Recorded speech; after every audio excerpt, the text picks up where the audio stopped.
attack were both conducted by the same terrorist group, which is Somali-based Al-Shabaab.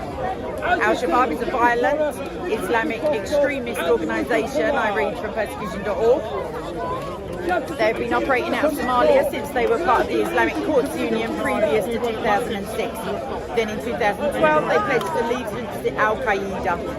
Since that time, they've held large parts of the Somali countryside, including much of the rural and surrounding Mogadishu, the country's capital. They've been conducting many attacks on Kenyan soil each year since Kenya joined the African Union Mission in Somalia, which is the acronym is AMISOM, a coalition of African forces trying to end Al-Shabaab's regime.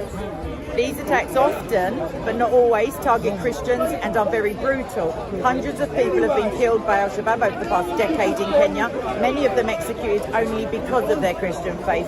Al-Shabaab believes that if they kill enough Christians in Kenya, then the Kenyan government will stop supporting AMISOM. This is not proved true, however. So on that note, I'd like you to please pray for Al-Shabaab. Firstly, I'd like you to pray that whatever is causing them to persecute Muslims and Christians, because if they're anything like ISWAP and Boko Haram, they also kill Muslims because it's mainly tribal in Africa.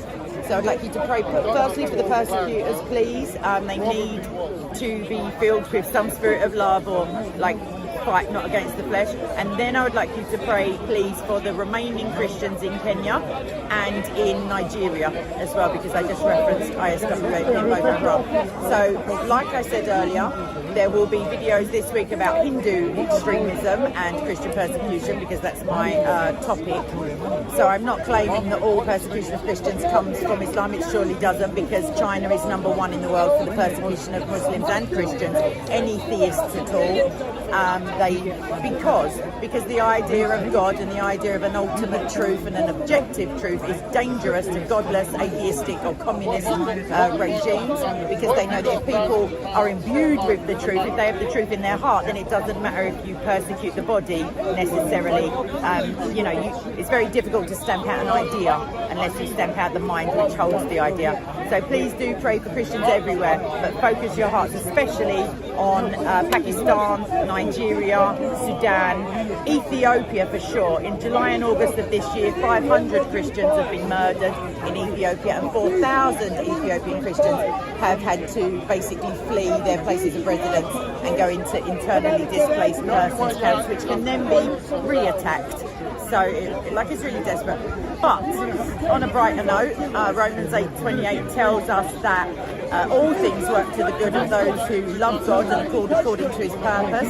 I don't particularly know what that good will be, but I know that Jeremiah 29:11 onwards says that God alone knows the plans for us, plans to prosper us and not to harm us, to give us a future and a hope.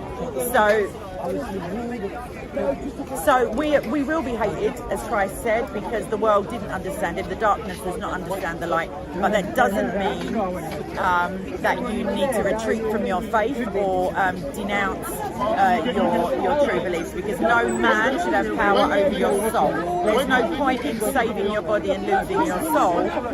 And I think Muslims would agree, and I think many other theists would agree with that. So you don't have to give them money. Just please try to publicise these cases, because if it were for the BBC and the Guardian and the Sky News and any mainstream twaddlemonger, basically no one would really know about these things. And I'm not going to go on a rant about the MSM, but wake up people and yes, smell the slaughter, as it were. And I'm going to stop now because I'm rambling. God bless. Yeah, I'm going to make a note.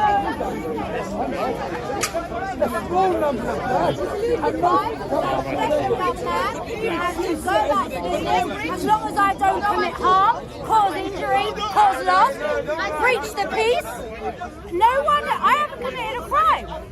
So when a policeman or a police officer comes up to you and tries to detain you, for what? What crime am I committing, please? You cannot have a victimless crime, right? You have to have a witness, you have to have evidence, and you have to have reasonable suspicion that they were intending to do that, right? And if you have none of those, you have no crime, and the police cannot get you for it, right? So all of this is a deception, being fined, you know, taking you into abuse because you're speaking your truth, right? That is all criminal activity that these policy enforcers are trying to extort money from you, and you're already paying for their service. Common law. So you're saying, all right, cool. If everybody starts to...